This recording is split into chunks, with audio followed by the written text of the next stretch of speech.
دنیا بھر میں کمپیوٹر سسٹم اچانک کیوں بیٹھ گیا تھا؟ کیا 19 جولائی کو کوئی سائبر سیکیورٹی حملہ ہوا تھا؟ اصل مسئلہ کیا تھا اور کیوں پیش آیا؟ پاکستان سمیت دنیا بھر میں 19 جولائی کو بینکوں، ہوائی اڈوں، اسپتالوں، ریڈیو، ٹی وی اسٹیشنز، سرکاری دفاتر، ٹیکنالوجی فرمز اور ہوٹلوں سمیت دیگر اداروں کے کمپیوٹر سسٹمز متاثر ہوئے، جس سے کئی گھنٹوں تک کام ٹھپ ہو کر رہ گیا۔ دنیا بھر میں کم از کم 3300 پروازیں منسوخ ہوئیں۔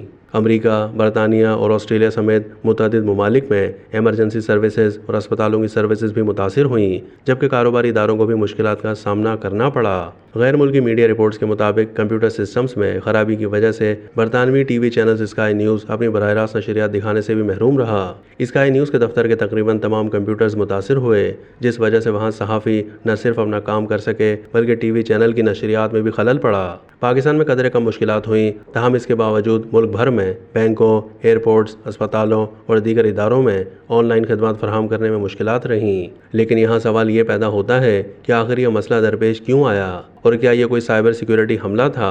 خبر رساں ادارے رائٹرز کے مطابق کمپیوٹرز کے کام نہ کرنے کا معاملہ سائبر سیکیورٹی کی خدمات فراہم کرنے والے ادارے کراؤڈ اسٹرائک کی جانب سے مائیکروسافٹ سسٹم پر بھیجی گئی سیکیورٹی اپ ڈیٹ کے بعد پیش آیا۔ کراؤڈ اسٹرائک کی جانب سے اپ ڈیٹس بھیجے جانے کے بعد دنیا بھر کے کمپیوٹرز کی اسکرین بلو ہو گئی اور اسکرین پر متعدد لائنیں نظر آنے لگیں۔ کمپیوٹرز کی اسکرین بلو ہونے کے بعد ان پر کام کرنا ممکن نہیں رہا، اس قدر کمپیوٹر سسٹمز خراب ہو گئے، جس طرح ونڈوز اڑ جانے سے سسٹمز خراب ہو جاتے ہیں۔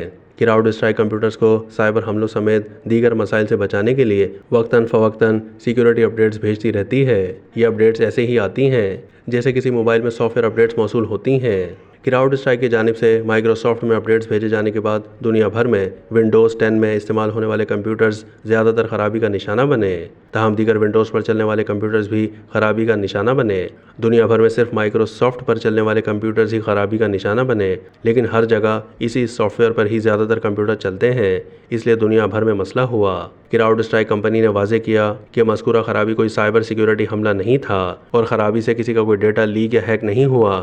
ابتدائی طور پر یہ سمجھا جا رہا تھا کہ شاید مائیکروسافٹ سروسز میں خرابی ہے، لیکن بعد ازاں کمپنیوں نے وضاحت کی کہ خرابی کراؤڈ اسٹرائک کی جانب سے سافٹ ویئر اپ ڈیٹس بھیجنے کے بعد ہوئی اور اس میں مائیکروسافٹ کا کوئی قصور نہیں تھا۔